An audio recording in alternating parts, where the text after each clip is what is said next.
සියලු දෙනා සාදරයෙන් පිළිගන්නවා මගේ YouTube channel එකට. අද දවසේදී පොඩි වීඩියෝ එකක් කරන්න උත්සාහ කරා. අවුරුද්දක විතර වීඩියෝ එකක් කරේ නෑ. ගිය සතියේ 2021 බැච් එකත් එක්ක දේශන පවත්වන්න යද්දී අපි කරන් හිටියේ ෆයිනෑන්ෂල් මැනේජ්මන්ට් කතා කරනකොට අපි කොටස් වෙනද ප්‍රගෙන කතා කරනවා. මේ ෂෙයා මාකට් කතා කරන අවස්ථාවේදී දරුවන් මට කිව්වා නේස අපිටත් ආසයි ආයෝජනය කරන්න කීයකට දාලා ආයෝජනය කරන්න ඕන. අපි ඉගෙන දන්නේ නැහැ. ෂෙයා මාකට් දැනගත්තට කියලා දුන්නට අපිට ෂෙයා මාකට් එකේ ආයෝජනය කරන්න තේරෙන්නේ නැහැ. දන්නේ නැහැ. චුට්ටක් පැහැදිලි කරලා දෙන්න පුළුවන්ද කියන කාරණේ අහුවා. ඊට පස්සේ මම තීරණය කරා පොඩි වීඩියෝ එකක් තුලින් කොහොමද ආයෝජනය කරන්නේ කියන කාරණේ සහ ලැබෙන ප්‍රතිලාභ පිළිබඳව පොඩි පැහැදිලි කිරීමක් කරන්න මම උත්සාහ කරා. ඒ නිසා මේ වීඩියෝ එක වාදගෙන එන්නේ. ඒ නිසා අපිට මාතෘකාවක් එහෙම දාගෙන පටන් ගත්ත වැඩේට සුළු මුදලක් ආයෝජනය කිරීම තුලින් සමාගමක හිමිකාරීත්වය ගමුද කියන කාරණේ වගේ අදහසක් අරගෙන මම චූටි පැහැදිලි කිරීමක් කරන්නම් අද දවසේදී. කොහොමද ෂෙයා මාකට් එකේ ආයෝජනය කරන්න කියන කාරණේ පැහැදිලි කරන්නම්. ඊට කලින් මතයා ගන්න කාරණයක් තියෙනවා. බොහෝ දෙනෙක් ආයෝජනය ගැන කතා කරනකොට දන්නේ කාරණා කිහිපයක් නේ. එක තමයි ස්ථීර තැන්පතුවක් දාන්නට ඕන කියන කාරණේ. මොකද ස්ථීර පොඩියක් හම්බෙන දෙයක් නිසා අපිට ඒක නිශ්චිතයි අවදානම අඩු නිසා ගොඩ දෙනෙක් ඒකට පෙළඹෙනවා. ඊට අමතරව ඉඩම් මිලදී ගැනීම, වාහන මිලදී ගැනීම, ඒ වගේම ඔය ගෝල්ඩ්ස් රත්තරන් වගේ දේවල් මිලදී ගැනීම තුලින් තමයි ඕන් ආයෝජන අවස්ථා හඳුනගෙන තියෙන්නේ. එතනින් එහාට ගිය ආයෝජන අවස්ථා වර්තමානයේදී තියෙනවා කියන කාරණේ ඇතැම් අය දන්නවා, ඇතැම් අය දන්නේ නැහැ. එතකොට මෙහෙම බලමුකෝ වර්තමාන ආයෝජන අවස්ථා කීපයක් මම කියන්නම්. වා දන්න ඇති ඒවා. වාදී බයිනෑන්ස් කියලා අහලා තියෙනවා. බයිනෑන්ස් කියලා කියන්නේ ලෝකේ ධනවතුන් මුල්ම පහේ ධනවතුන් භාවිතා කරපු ශිල්ප ක්‍රමවේද. M5 කියලා කියන්නේ නේද? මෙතඩ් 5 තියෙනවා. මේ මෙතඩ් 5 මේ එහෙම හොඳ ඉන්වෙස්ට් කරන ක්‍රමය අපිට බලන්න. ඒවා ගවේෂණය කරන්න. ඔය බිට්කොයින්ස් කියලා තියෙන්නේ. බලන්න මෙතනේ බිට්කොයින්ස් එකක් එදා තිබ්බේ දැනට අවුරුදු 10කට උඩදී තිබ්බේ ඇමරිකන් ඩොලර්ස් එකක් දෙකක් මට්ටමට තිබ්බේ. අද ඒවා ඇමරිකන් ඩොලර්ස් 4500 වගේ මට්ටමට 49000ක් විතර මට්ටමට ඇවිල්ලා තියෙනවා. ලොකු ප්‍රමාණයක්. ඒතර බිට්කොයින්ස් එක ලංකාවේ මුදලින් මම හිතන්නේ දැනුවත් පෙර කෝටියක් විතර එනවා ලංකාවේ මුදලින්. ඒවා ගැන බලන්න මම එතන කතා කරන්න බලාපොරොත්තුවක් මෙතන නැහැ. එතකොට එතනින් එහාට ගිය තව කාරණා කිහිපයක් තියෙනවා. අපි දන්නවා මේ ඒකක භාර කියලා හදිනවනේ. ඒකක භාර වල ආයෝජනය කරන්න පුළුවන් අපිට යුනිට් ට්‍රස්ට් කියලා කියන්නේ. නැත්නම් භාණ්ඩාගාර බිල්පත් සහ භාණ්ඩාගාර බැඳුම් කර ට්‍රෙසරි බිල්, ට්‍රෙසරි බොන්ඩ් වල ආයෝජනය කරන්න පුළුවන්. ඒ වගේ ආයෝජන අවස්ථාවක් තියෙනවා. හැබැයි ඒවා ගැන නොදන්නවාට හැමෝම දන්න එකක් තමයි මේ ෂෙයා මාකට් වල ආයෝජනය කිරීම. ෂෙයා මාකට් එක ආයෝජනය කරන්න පුළුවන් කියන කාරණේ හැමෝම දන්න සරල කාරණයක්. හැබැයි සරල කාරණයක් වුණාට කවුරුත්ම බොහෝ දෙනෙක් ආයෝජනය කරන්න එන්නේ නැති තැනක් තමයි ෂෙයා මාකට් එක. ඒ නිසා ෂෙයා මාකට් එකේ ආයෝජනය කිරීමට මම මේ පොළඹවනවා කියලා කියන්නේ ඔයාගේ සාක්කුවට යම්කිසි මූල්‍ය ප්‍රතිලාභයක් අත් වෙනවා. අනිත් පැත්තට ගත්තම රටේ ආර්ථික සංවර්ධනයට දායකත්වයක් ලැබෙනවා. ඒතකොට මගේ යුතුයකමක් තියෙනවා රටේ ආර්ථිකයට ඔබව දායක කරගන්න ආකාරය පිළිබඳව චූටි පැහැදිලි කිරීමක් කරපුවාන් පස්සේ ඔයාලට කැමති නායකට සම්බන්ධ වෙන්න පුළුවන්. නැතිනම් ඒක මට තීරණය කරන්න බෑ. මූල්‍ය වාසියක් අපේක්ෂා කරනවා නම් ප්‍රතිලාභයක් අපේක්ෂා කරනවා නම් මේකත් එක්ක සම්බන්ධ වෙන්න. එතකොට මම චූට්ටක් මතක් කරලා දෙන්නට ඕන ෂෙයා මාකට් එක කියලා මොකක්ද කියලා කාරණේ පොඩ්ඩක් පැහැදිලි කරලා දෙන්නට ඕන. හැබැයි මෙතනදී ෂෙයා මාකට් එක පිළිබඳ ලෙක්චර් එකක් කරන්න බලාපොරොත්තුවක් නැහැ. අවශ්‍ය කෙනෙක් කියනවා මගේ කලින් කීපයක් තියෙනවා වීඩියෝස් ඒ තුල ෂෙයා මාකට් සම්බන්ධයෙන් සම්පූර්ණ පැහැදිලි කිරීම මම කරලා තියෙනවා. එහෙම ඒ කියන විෂයානුබද්ධව කතා කරලා තියෙන්නේ මම නැතුව මේ ව්‍යාපාරික පැත්තෙන් නෙමෙයි විෂය සම්බන්ධයෙන් තමයි දැනුවත් කිරීම කරලා තියෙන්නේ මගේ channel එක කරා. එතකොට චූටි මතක් කිරීමක් කරන්න ෂෙයා මාකට් එකක් කියලා කියන්නේ මොකද්ද කියන කාරණේ පිළිබඳව. මෙන්න මෙහෙමයි සිදුවීම් වෙන්නේ. පරිපණි කියනවා මේ වගේ ව්‍යාපාර කිහිපයක් අතීතයේ පැවතියා. සමාගම් තිබ්බා. මේ සමාගම් වලට මුදල් හොයා ගන්න ඕනේ. මුදල් හොයා ගන්න වුණාම මුදල් හොයා ගන්න විවිධ ක්‍රම වේද නැහැ. බොහෝ පිට තියෙන්නේ ණයක් ලබා ගැනීම. මේ සමාගම් වලට මිලියන ගණන් වලින් සල්ලි ගන්න ගියාම බොහෝ ව්‍යාපාර බොහෝ බැංකු මූල්‍ය ආයතන ණය දීම් සිදු කරන්නේ නැහැ. ගොඩක් සල්ලි ගන්න බෑනේ. අනේ ගන්න පුළුවන් වුණා කියමුකෝ. ගත්තන් පස්සේ ලොකු පොලියක් 20යි 25යි පොලිය ගෙවන්න ඕනේ. එතකොට උපේන ආදායමෙන් වැඩිපුර ගෙවන්නේ පොලිය. එතකොට ව්‍යාපාරي සාර්ථකත්වයට බලපෑමක් වුණා. මෙන්න මේක දැකපු සමාගම් 15ක්. සමාගම් 15ක්. අපි කියනවා වෙනම නම් කියන තෙරව්කාර කියලා. තෙරව්කාර සමාගම් 15 තමයි කියන්නේ මේක. ඒක අහන්න එපා. ඒවා අදගත් පස්සේ කියන්නම් ඒක කොටස් ගැන. මේ අය එකතු වෙලා මෙන්න මේ වගේ කොටස් වෙළඳපොළ නැමැති සමාගමක් ආරම්භ කරා. ඒ සමාගම යාලා කොටස් දෙකක් යටතේ තමයි ආරම්භ කරේ. නැත්නම් පටන් ගත්තේ ප්‍රධාන කොටස් දෙකක් යටතේ තමයි පටන් ගත්තේ. ඒකෙදි පළවෙනි කොටස යාලා හඳුන්වනවා ප්‍රයිමරි නැත්නම් ප්‍රාථමික කියලා. දෙවෙනි කොටස යාලා සාකච්ඡා කරනවා ද්විතීයික කියලා. සෙකන්ඩරි මාකට් කියලා. ද්විතීයික. එතකොට මේ තෙරව්කාර සමාගම් 15 නියෝජනය කරමින් තෙරව්කරුවෝ ගොඩ දෙනෙක් ඉන්නවා. හරි. මම මේ කීප දෙනෙක් අඳින්න මෙතන ගොඩක් අඳපුවා මේක අපහසු නිසා මම 4 දෙනෙක් විතර අඳගත්තා මේ ඔක්කොම නියෝජනය වෙන්නේ කියලා. ඒත් එක්ක මෙතන මම අඳ ගන්නම් දෙන්නෙක්ව ඒ කියන්නේ ආයෝජකයෝ දෙන්නෙක්. ඒ දෙන්න මම හඳුන්වනම් A සහ B කියලා හඳුන්වන්නම්. A සහ B කියලා හඳුන්වන්නම්. හරි. හිතන්න ඔයා තමයි මේ ඉන්නේ කියලා ඒක මත යන්. එතකොට මේ කොටස පැහැදිලිව තේරෙවි. එතකොට මේ සමාගම කියනවා ඔයාලා කැමති සල්ලි කොච්චරක් ඕනද? ඒ අවශ්‍ය ඔක්කොම ප්‍රමාණය මම හොයලා දෙන්නම්. ඔයාලට තියෙන්නේ මං ගාව වෙන්න ලියාපදිංචි වෙන්න. එහෙනම් සමාගම කියනවා මම කැමති. එහෙනම් ලියාපදිංචි වෙන්න. ලියාපදිංචි වෙනකොට තමයි කියනවා ලැයිස්තුගත වෙනවා කියලා. ඉංග්‍රීසියෙන් කියලා කියන්නේ listed කියලා. එතකොට listed company කියලා කියන්නේ මෙන්න මේ සමාගම් කොටස් වෙළඳපොලේ ලියාපදිංචි වුණාන් පස්සේ නම ලියනකොට PLC කියලා ලියලා තියෙන්නේ. බලන්නකෝ දැන් නම් චෙක් කරලා බලන්නකෝ PLC කියලා තිබ්බොත් එහෙම ඒ ලැයිස්තුගත සමාගම. එතකොට මේ ලැයිස්තුගත වුණාන් පස්සේ මෙන්න මේ බ්‍රෝකර් කම්පැනි කරන්නේ මේ සමාගමයි මේ ආයෝජකයෝ දෙන්න මුණ ගස්සනවා. දැක්කද? මෙයා හරහා කරන්නේ අවශ්‍ය කොටස් ප්‍රමාණය මෙන්න මෙයා හරහා මෙයාට අරන් දෙනවා. ඒක තමයි අපි සාමාන්‍යයෙන් කතා කරන සිද්ධාන්තය මේ ප්‍රාථමික කොටස් වෙළඳපොලේදී. ගොඩක් තව කරුණු කාරණා තියෙනවා. ඒ ඔක්කොම කතා කරන්න උත්සාහ කරන්නේ නැහැ මෙතනදී මම. ඒතර වීඩියෝ එක ලොකු වීඩියෝයක් වෙන නිසා මම තාම සරලව කියලා දෙන්න උත්සාහ කරන්නේ. මේවා පස්සේ අපි තවදුරටත් ඕන වුණොත් මම පැහැදිලි කිරීමක් කරලා දෙන්න පුළුවන්. ඊට පස්සේ මේ දෙවෙනි අවස්ථාවේදී වෙන්නේ මෙන්න මේ ඔයා ගත්ත කොටස් ඔයාට පුළුවන් තව කෙනෙකුට විකුණන්න පුළුවන් දෙවෙනි අවස්ථාවේදී. මත් යන කාරණයක් තියෙනවා. ඔයාට මේ ගත්ත කොටස් ආය සමාගමකට විකුණන්න කිසිම අවස්ථාවක බෑ. මේ විකණන් ආය ගන්නෙ නැහැ. මත් ගන්න එක. ඒක තමයි හැටි. සාමාන්‍ය කොටස් වල ලක්ෂණ තමයි එහෙම. ඒ නිසා ඔයාට මෙයාට විකුණන්න බෑ. හැබැයි ඔයාට පුළුවන් තව කෙනෙකුට විකුණන්න. උදාහරණයක් වශයෙන් B කියමුකෝ. B ට විකුණුව හැකි මෙන්න මේ දෙවෙනි කොටසේදී. එහෙනම් වාගේ A කියන කොටස් පුද්ගලයාට හතු කොටස් B කියන පුද්ගලයාට ආයෝජකයන් අතර කොටස් මාරු වීම වෙන්නේ ද්විතීයික කොටස් වෙළඳපොළ. ඔන්න ඔය කොටස් වෙළඳපොළ කියන එක තමයි මෙන්න මේ කොටසේ තියෙන්නේ. මේ ඔක්කොම සමාගම වුණාට මේ තමයි කොටස් වෙළඳපොළ කියන කොටස. එතකොට අපි සාකච්ඡා කරන්න දැන් ඔයාලට කොටස් ගන්න ඕන. ඔයා කොටස් ගන්න තියෙන්නේ මෙන්න මේ ස්ථානයේදී. දැන් ඒ පිළිබඳව පැහැදීමක් ඇති.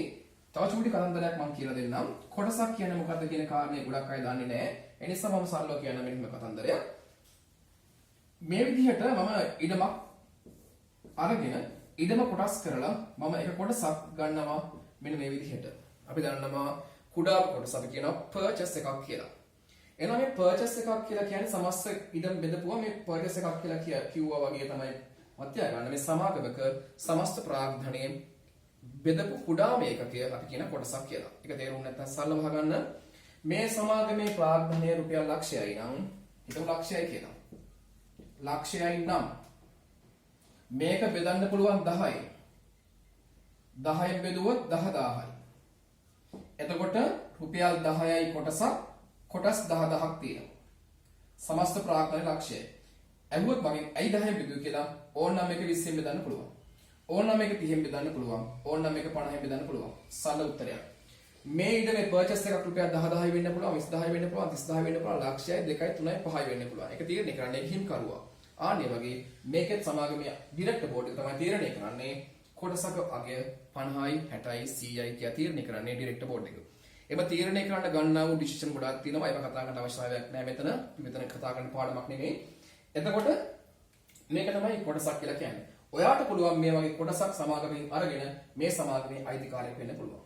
ලංකාවේ සමාගම් තියෙනවා. ඔයාලට බලන්න පුළුවන්. මම පස්සේ අවශ්‍ය තැන් කියන්නම්. ඒවා චෙක් කරලා බලන්න. එතකොට ඔයාලට බලන්න පුළුවන් මේක ඉතින් සමාගම් ඔක්කොම බලන්න පුළුවන්. එතකොට ඔයාලට මේ කැමති සමාගමක කොටසක් අරගෙන වෙන්න පුළුවන් එහි අයිතිකාරයෙක්. එතකොට ඔයාලන් අහන්න එපා මගෙන් කොච්චර කොටස් ගන්න ඕනද කියලා අහන්න එපා. එක කොටසක් ගත්තම ඇති. එක කොටසක් ගන්නත් පුළුවන්. නමුත් යම් බාධා තියෙනවා. තව ටිකකින් මම කියා දෙන්නම්. ඇයි මේ බාධා කියලා මොනවද කියලා කියා දෙන්න. හරි කොටසක්වත් ගන්න පුළුවන්. මේ ප්‍රශ්නයක් තියෙනවා. වයස අවුරුදු 18ට වඩා වැඩි වෙන්නට ඕන. අවුරුදු 18ට වඩා වැඩි නැත්නම් ඔයාලට මේක ගන්න බෑ.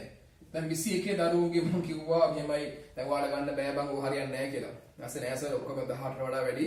අපි දැන් සංකල්පයි කරනක් තියෙනවා 19ක් තියෙනවා 20ක් තියෙනවා. ඒ නිසා මෙයාට ගන්න පුළුවන්. ඒ නිසා තමයි විශේෂයෙන් එයාලා මූලික කරගෙන මේ කොටස කරන්නේ. ඒත් එක්කම තව කාරණයක් තියෙනවා කියන්න කොටස් වෙනදපලේ ලියාපදිංචි වෙන්න මේ සමාගම් ලියාපදිංචි වෙනවා වගේම අපි ලියාපදිංචි වෙන්නට ඕන. එතකොට CDS කියලා ගිණුමක් ඕපන් කරගන්නට ඕන මධ්‍යම තැන්පතු ක්‍රම පුද්ගලික සමාගම කියලා සමාගමක් තුල මේකේ CDS account එකක් ඕපන් කරගන්නට ඕන. බැංකුවත් එක්ක ගනුදෙනු කරනවා වගේ ෂෙයා මාකට් එකත් එක්ක ගනුදෙනු කරද්දී CDS කියලා ගිණුමක් ඕපන් කරගන්නට ඕන. ඒ ඕපන් කරගන්න මට පෞද්ගලිකව තනියම කරන්න බෑ. ඒකට අපි යන්න ඕන කාගෙද මෙන්න මේ තරවකාර සමාගම් 15න් එකක් වෙත යන්නට ඕන. ඒ 15න් එක්කෙනෙක් තමයි මෙන්න මේක අපිව ලියාපදිංචි කරන්නේ. දැන් 26ක් විතර ඉන්නවා මේක සම්බන්ධ වෙච්ච. ඒතර ඒවා අපිට අවශ්‍යතාවයක් ඉන්නේ නැහැ. ඒකට මතක ගන්න අපිට බ්‍රෝක් කෙනෙක් හම්බෙන්න ඕනමයි තරවකරුවෙක් හම්බෙන්න ඕනමයි අපිට ෂෙයා මාකට් එකේ ලියාපදිංචි වෙන්න. එදා අපිට යන්න ඕන වුණා එතනද. නමුත් මම අද කතා කරන්නේ වැදගත් කාරණේ මේකයි. කියා දෙන්න ඕන කටයුත්තක් තියෙනවා. එදා වගේ දැන් යන්න ඕනේ නැහැ. අන්නේ කාරණේ තමයි මට විශේෂයෙන් කියන්න ඕන වෙන්නේ. දැන් එහෙම යන්න ඕනේ නැහැ. ගෙදර ඉඳලා පැය භාගයකින් ඔයාට පුළුවන් ඔයාට කොටස් වෙළඳපොලේ ලියාපදිංචි වෙන්න. මම කියා දෙන විදිහ අහගෙන ඉන්න. ඊට පස්සේ ඔයා ෆලෝ කරන්න. හරිම ලේසි. ඕන කෙනෙකුට පුළුවන් ඉතාම සරලව කරගෙන යන්න මේ වැඩි. එහෙනම් ඔයාට තියෙන්නේ මේ විදිහට CSE mobile CSE mobile හරි ඔයා සර්ච් කරන්න ඕන CSE mobile app එක ගන්නට ඕන app CSE mobile app එක අරගෙන මේක ගන්න පුළුවන් සාමාන්‍ය ඕනම ෆෝන් එකකින් ගන්න පුළුවන් Play Store එකේ ගිහිල්ලා මේක ඩවුන්ලෝඩ් කරගන්න. සාමාන්‍ය app එකක තියෙන පොඩි මෙගාබයිට් ප්‍රමාණයක් තියෙන විනාඩි 5කින් විතර ඩවුන්ලෝඩ් වෙනවා. ඊටම පොඩි app එකක්. මේක ගත්තම මේක තුල රෙජිස්ටර් වෙන්න අහනවා. එතකොට වාගේ සාමාන්‍ය අහන ටික මම මේකේ පල්ලෙහාට දාගෙන යන්නම් සරලව. වාගෙන් ඊමේල් ඇඩ්‍රස් එක අහනවා. හරි විද්‍යුත් ලිපිණිය අහනවා. ඊමේල් එක නැත්නම් විද්‍යුත් ලිපිණිය අහනවා. පාස්වර්ඩ් එකක් අහනවා නැත්නම් රහස්‍ය අංකය අහනවා. එයාලා අපේ පාස්වර්ඩ් එකක් දෙන්නට ඕන. පාස්වර්ඩ් එකක් දීලා තමයි අපිට යන්න තියෙන්නේ. ඊට පස්සේ මේ තුල ඔයාව ලියාපදිංචි කරන්න අවශ්‍ය තොරතුරු අහනවා. ඒකෙදී ඔයාගේ පෞද්ගලික තොරතුරු අහනවා. පෞද්ගලික තොරතුරු අහනවා. එතනදී ඔයාගේ නම ඊට පස්සේ ඇඩ්‍රස් එක අහනවා, ජොබ් එක අහනවා. එතකොට ඒ සම්බන්ධයෙන් සාමාන්‍ය කවුරුයක් අහන්නේ, ඒ වයස, උපන්දින ඒවා ටික අහන්නේ. ඒවා හරිම සරලයි දා ගන්න පුළුවන්. එතන පොඩි දෙයක් බලන්න මතක ගන්න. එතන අහනවා එක තැනක තියෙනවා මේ ඔයාගේ ID කාඩ් එක තියෙන්නේ. හැඳුනුම්පතේ ඇඩ්‍රස් එක වැරදි නම් ඒකට දැන් ඔයා ඉන්න තැන ඇඩ්‍රස් එක දෙන්නට ඕන. ඒක තහවුරු කරන්න පුළුවන් ඔයාට. පස්සේ පල්ලෙය ෆොටෝ දාන්න තියෙනවා. ලයිට් බිල් එකක්, වතුර බිල් එකක්, ෆෝන් බිල් එකක් හෝ ඔයාගේ නමට ඔයාගේ ඉන්න තැනට එන බිල් එකක් දාලා ඔයාට පුළුවන් ඒක තහවුරු කරන්න. ඔයා ඉන්න ස්ථානයේ මෙච්චරයි කියලා. හේතුව මොකද්ද? ඔයාට එන ලියුම් හිම ඔක්කොම එන්නේ ඒ ඇඩ්‍රස් එකට. ඒ නිසා ඒ ඇඩ්‍රස් එක තහවුරු කරන්නට අවශ්‍ය වෙනවා. ඊට පස්සේ ඔයාගෙන් බැංකුව පිළිබඳ විස්තර අහනවා. ඔයාගේ බැංකු ගිණුම කොහෙද තියෙන්නේ? ඒක පිළිබඳව කරුණු කාරණා ටික අහනවා. ඔයාලා සාමාන්‍යයෙන් යූස් කරන බැංකුව ඒ පිළිබඳ විස්තර ටික දෙන්නයි තියෙන්නේ. ඒක සරල කාරණයක්. ඊට පස්සේ ෆොටෝ එහෙම ගහන්න පොඩ්ඩක් තියෙනවා. හරි ලේසි චූටි ඇප් එකක් තියෙන කරන් පහළට යන්න තියෙන්නේ. එතනදී වැදගත් වූ කාරණයක් තියෙනවා මතක ගන්න. එක තැනක තියෙනවා මේ බ්‍රෝකර්වරු නැත්නම් තරවකරු කොහොමද මේ බ්‍රෝකර් කෙනෙක් හරිද කොහොමද මේ බ්‍රෝකර් කෙනෙක් සිලෙක්ට් කරන්න කියන තැනක් තියෙනවා. එතකොට ඔයාට මේ තියෙන බ්‍රෝකර් කම්පැනි අතරින් එක බ්‍රෝකර් කෙනෙක් දා ගන්නට ඕන. ඒ බ්‍රෝකර් කෙනෙක් තෝරා ගැනීම සම්බන්ධයෙන් චුට්ටක් අවබෝධයෙන් බලන්න. ඒක බලන්න දැන් මේකට යන්න කලින් මතය ගන්න ඊට කලින් ඔයා මෙන්න මේක සර්ච් කරලා බලන්න. ඔයා බලන්න cse.lk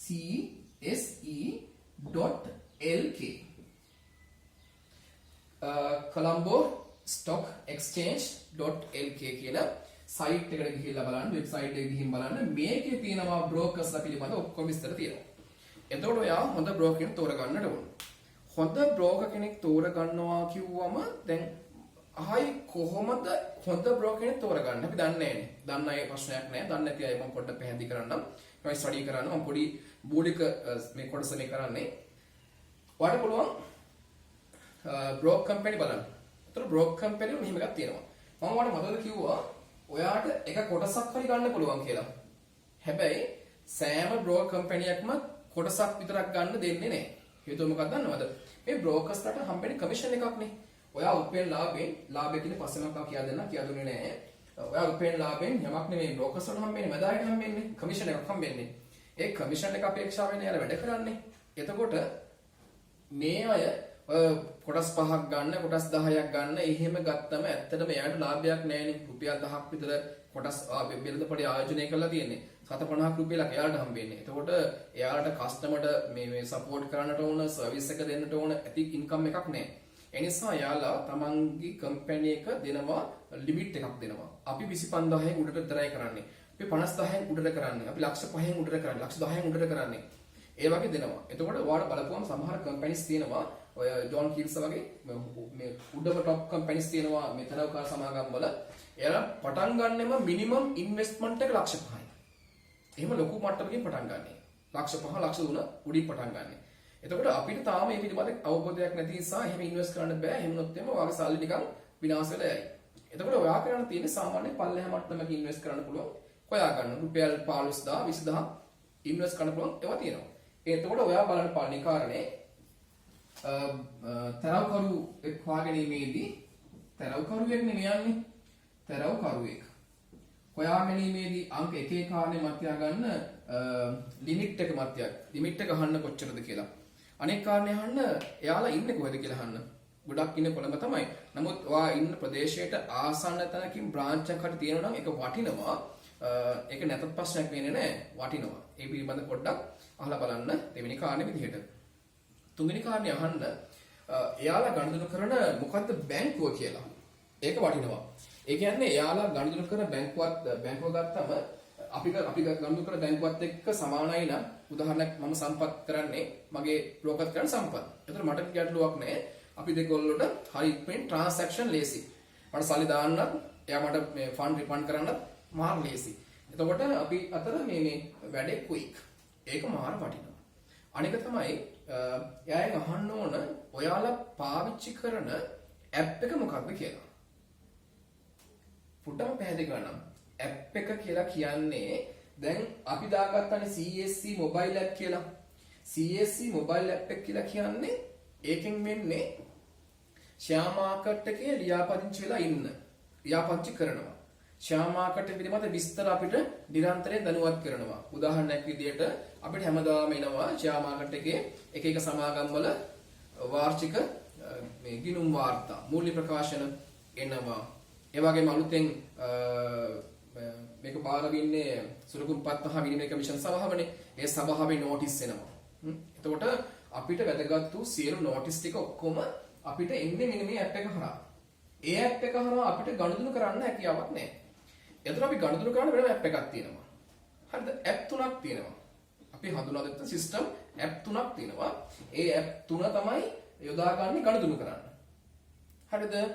එතකොට මෙන්න මේ තරවකාර සමාගම් ওই ඇප් තුනෙන් එකක් යූස් කරනවා. අහන්න ඕන මොකක්ද ඔයා භාවිතා කරන ඇප් එක? එතකොට එහෙම අහුවම යාලා කියනවා අපි භාවිතා කරන්නේ මේ වගේ ඇප් එකක්. මේ ඇප් එක අපි භාවිතා කරන්නේ. එතකොට අපිට ලේසි එයත් එක්ක ගනුදෙනු කරන්න ලේසි ඒ විදිහට. උදාහරණයක් විදිහට තියෙනවා A trade කියලා. හොඳ එකක් විදිහට සලකන්නේ මේ A trade කියන එක. A trade කියන එක සාමාන්‍යයෙන් මේ හොඳ මට්ටමක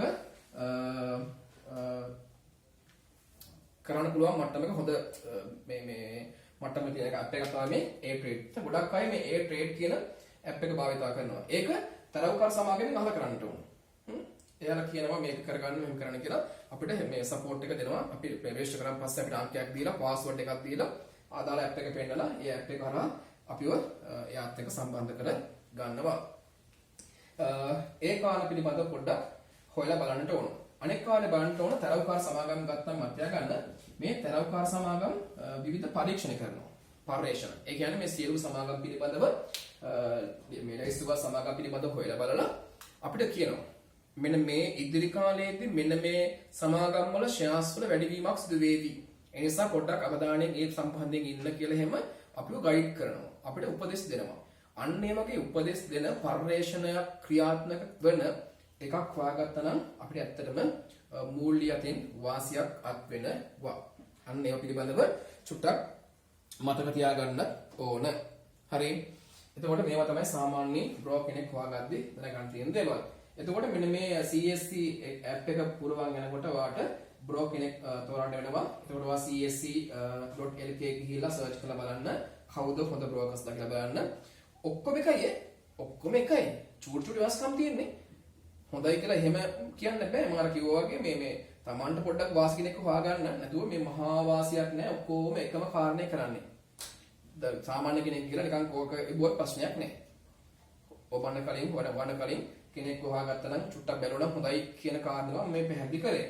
ඊට පස්සේ මෙහෙම ගිහිල්ලා අපිට වාව මේ ඔයා රෙජිස්ටර් වෙනවා ෂෙයා මාකට් එකේ මධ්‍යම තැන්පතු ක්‍රම පුද්ගලික සමාගමේ CDS කියලා ගිණුමක් කරා ඔයාව ලියාපදිංචි කරනවා. දැන් ඔයාට ගන්න කොටස් සියල්ලම වැටෙන්නේ වාගේ ගිණුමට. වා විකුණද්දි ගිණුමෙන් අයින් වෙලා තව තැනකට යනවා. තේරුණාද? ඕක තමයි සාමාන්‍ය සිද්ධාන්තය වෙන්නේ ෂෙයා මාකට් කියන කාරණය තුල. එතකොට මේකෙදි කියනවා ඇතැම් විට අවදානම් සහිතයි අවදානම් නැහැ කියන කාරණේ කියනවා. චුට්ටක් ඒ නිසා ඒ පිළිබඳව පොඩ්ඩක් පැහැදිලි කිරීමක් කරන්න. එතකොට මොකද්ද මේකේ අවදානම් කියලා කියන කාරණේ බලමු. ඊට කලින් මෙහෙම කරමු. මොකද්ද මේ ෂෙයා මාකට් එකෙන් ලැබෙන ප්‍රතිලාභ ගැන අහන්න බලමු මොනවද ප්‍රතිලාභ කියලා. ප්‍රතිලාභ ෂෙයා මාකට් එකක ඉන්වෙස්ට් කිරීම තුළින් ලැබෙන ප්‍රතිලාභ ටික බලමු. මම පැහැදිලි කරනවා ඉතාම සරලව හිමීට. අංක 1. ඔයා කොටස් ගත්තා මම මෙතන ගත්ත 10 ගානනේ. නෑ මෙහෙම ගත්තේ නෑ අපි නේද. අපි හිතමු ඔයා රුපියල් 10 ගානේ කොටස් 1000ක් ගත්තා කියලා. එහෙනම් ඔයා රුපියල් 10000ක කොටස් අරන් තියෙනවා. සමස්ත ප්‍රාග්ධනයේ රුපියල් ලක්ෂයක සමාගම ඔයා කොටස් ගත්තොත් 10000ක ඔයා 10න් එකක අයිතිකාරයෙක්. එහෙනම් ඔයාගේ මේ සමාගම උපයන සමස්ත ලාභයෙන් 10න් එකක් ඔයාට ලාභාංශ විදියට ලැබෙනවා.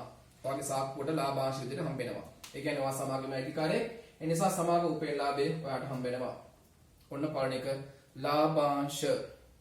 ඒක අනිවාර්යෙන් ලැබෙනවා. ඒක මාස 6න් හැඩ ගන්නත් පුළුවන්, අවුරුද්දෙන් අවුරුද්දට ගන්නත් පුළුවන්. ඒක තමයි ඒක ආයතන තමයි තීරණය කරන්නේ. හරි. ඔන්න පළවෙනි මාස. එතන මොන වුණත් ඔයාට සමාගමේ ලාභය හම්බ වෙනවා. හරි. සමාගමේ අයිතිකාරයෙක් නිසා ඔයා. ඔන්න පළවෙනි කාරණය.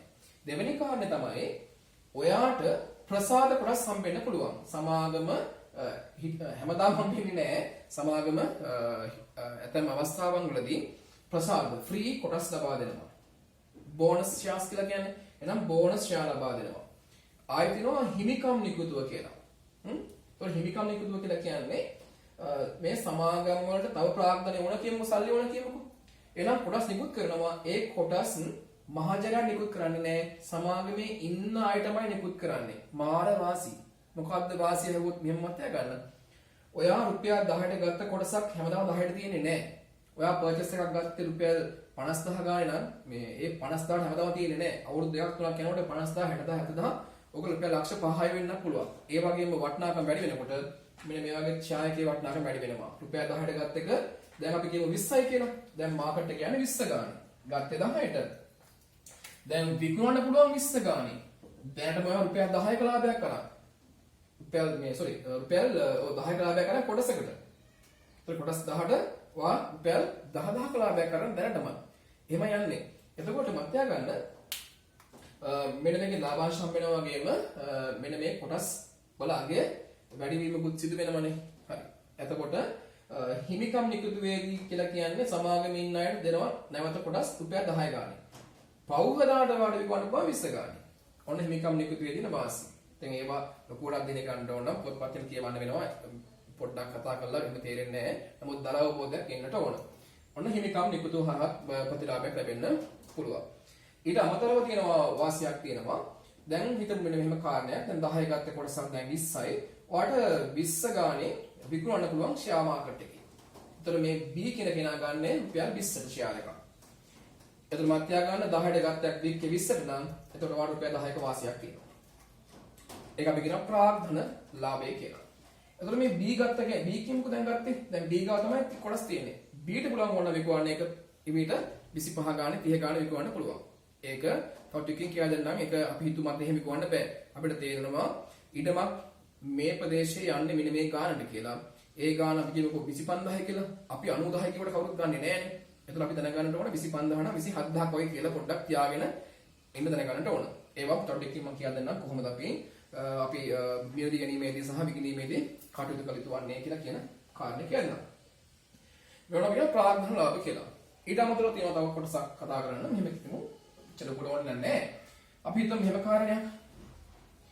ඔයා ගත්ත කොටසක් මේ උදාහරණයක් ඔයා ගත්ත කොටසක් ඔයා ගත්ත කොටසක් දැන් රුපියල් අපි කියමු 450යි දැන් කොටසක්. ඔයා ගත්තේ 100ට දැන් මේක 450යි කියලා.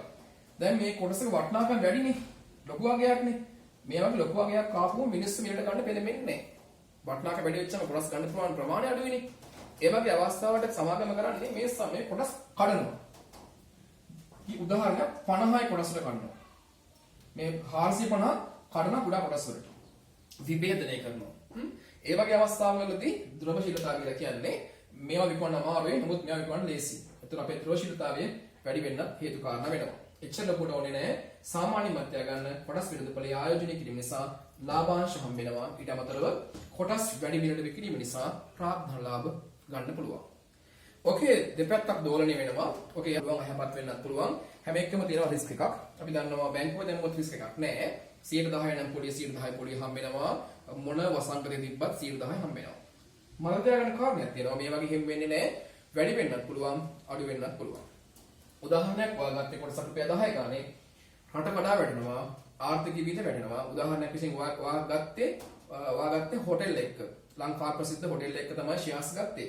දැන් හොටෙල් වල ආදායම අඩුයි, ලාභේ නැහැ. එම නිසා මේක කොට කවුරුත් ඉල්ලන්නේ නැහැ. එහෙනම් ෂෙයාර් එකක් 10 ඉඳලා රුපියල් 9, 8, 7, 6, 5, 4 අඩු වෙන්න පුළුවන්.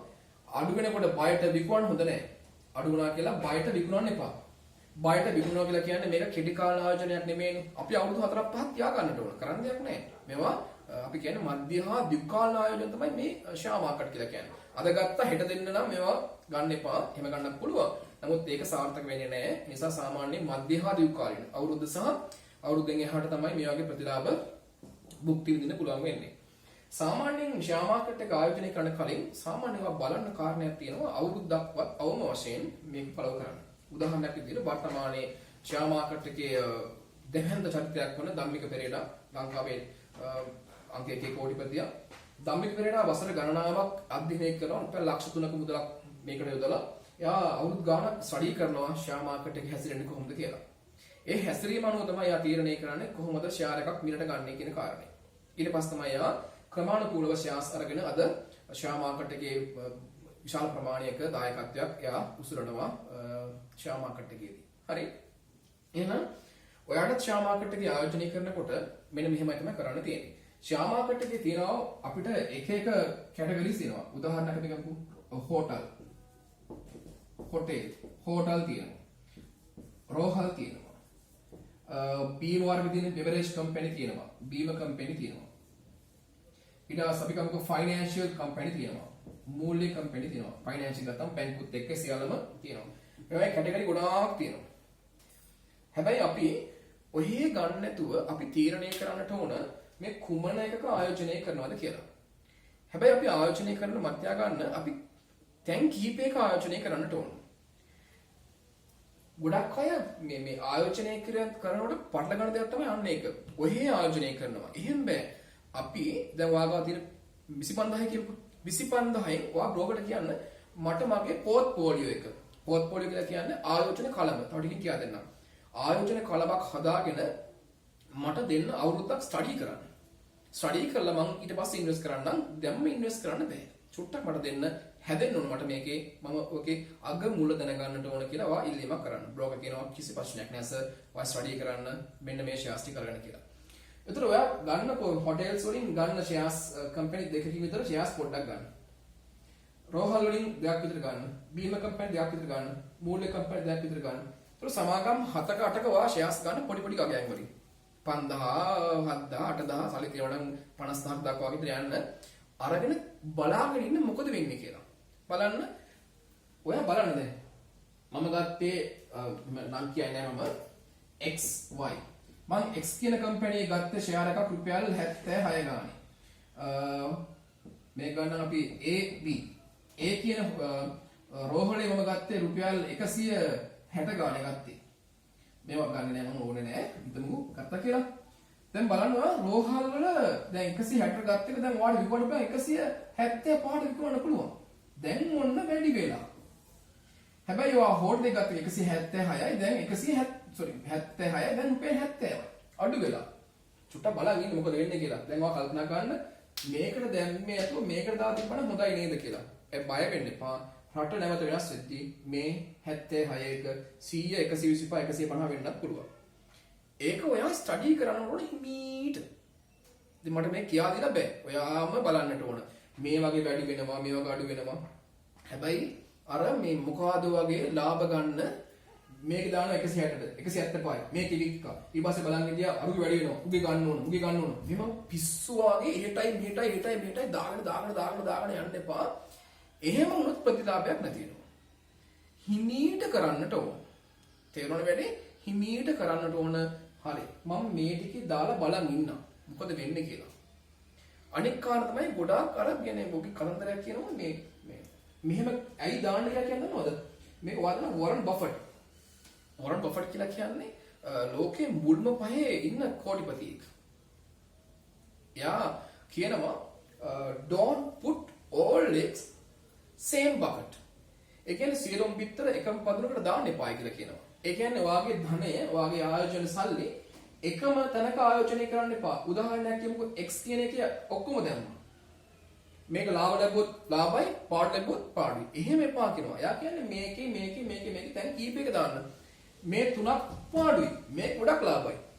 මොකද උනේ? මේ තුනේ පාඩුයි. මෙයාගේ මග හැරුණා. ඔන්නෝක තමයි කියන්නේ ආයෝජන කලබ කියලා කියන්නේ. දැන් කීපයක ආයෝජනය කිරීම. පෝර්ට්ෆෝලියෝ කියලා කියන්නේ ආන්න ඕකට. එහෙනම් පෝර්ට්ෆෝලියෝක ස්ටඩි කරන්න. වැඩි වෙන්න මොනවාගේද, අඩු වෙන්න මොනවාගේද? වාට්යක් කාලෙදි තේරෙයි. තේරුණාම බලන්න රයිට් මම දිගටම මෙන්න මේ ටික ෆලෝ කරනවා. මෙයාගේ සල්ලි මං දාගෙන යනවා කියලා වට අවුරුද්දක් ඇත් තේරෙවි. සල්ලි මොකේද දාන්න ඕන? මොකේ සල්ලි නොදා ඉන්න ඕන කියලා. හැබැයි අනික් කාර්යය පෙරේත වෙන්න එපා මෙන්න විදියට. සමහර අය හරි පෙරේත. වැඩේ මුද්දටම නා ගන්නවා මේ නිසා. ෂෙයා මාකට් එකේ සල්ලි දාලා දැන් ඔයාගේ මයින්ඩ් එකක් තියෙන්න ඕන, අරමුණක් තියෙන්න ඕන. මගේ ටාගට් එක 100ට 30යි. 100ට 30ක ප්‍රොෆිට් එකක් මම ගන්නවාමයි. එහෙනම් හිතන්න ඔයා රුපියල් 100ට කොටසක් ගත්තා. දැන් මේක චුට්ටක් අඩු වේගෙන ආවා. දැන් ආයෙ වැඩි වේගෙන යනවා. ඔන්න හොඳයි. දැන් වැඩි වෙනවා. ඔන්න හොඳයි. දැන් ඔන්න ඔයා කියපු ස්තරයට ආවා. දැන් කොටසක් 130 ගානේ මාකට් එකේ විකුණන්න පුළුවන්. 130ට විකුණන්න පුළුවන්. සමහර හිතනවා නෑ. යන්නේක උඩටම ගියොත් එම 500 විතර ඔහෙ ඉන්න ඕන. එහෙම මත්යා ගන්න කවදාවත් කොහොම ෂෙයාර්ස් උඩ හැන්නේ නෑ. නැවත අනිවාර්යයෙන් ටික කලකින් ආයෙ අඩු වෙන්න පුළුවන්.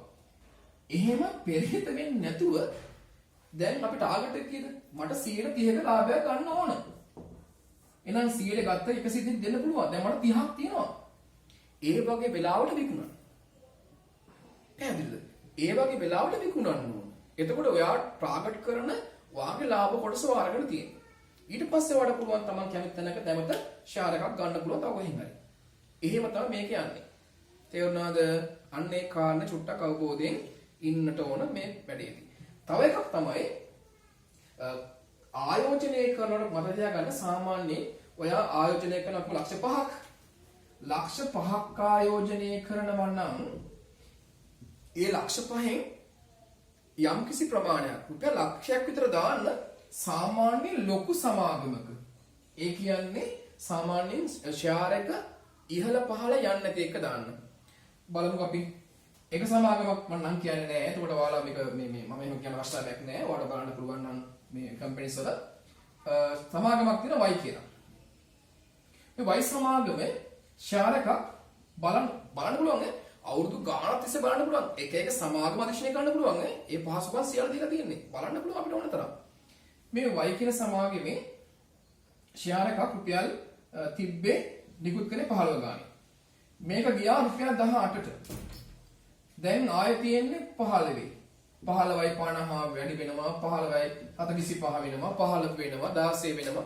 ලොකු පරතරයක් නැහැ. එක මට්ටමේ තියෙන ඕම මට්ටමේ තියෙන්නේ. මේ වගේ තැනකත් සල්ලි ප්‍රමාණයක් දාලා තියන්නේ. ඇයි? මේක අපි කියනවා මොකද්ද? ද්‍රවශීල අවශ්‍යතා කියලා. ඒ කියන්නේ ඔයාට දැන් මොනවා හරි ප්‍රශ්නයක් වෙන්න බැරිද? මොනවා හරි කරදරයක් වුණා. රුපියල් ලක්ෂයක් ඕන. එතකොට ඔයා දාලා තිබ්බා කිහිපයක. ඕක බලන්න වැඩි. ඔයා කිහිපේ දාලා තිබ්බා. දාපු කිහිපේ බලන්න මේ විදිහට. මම කියන්නම් ඔයා දාලා තිනවා ABC ගමුකෝ.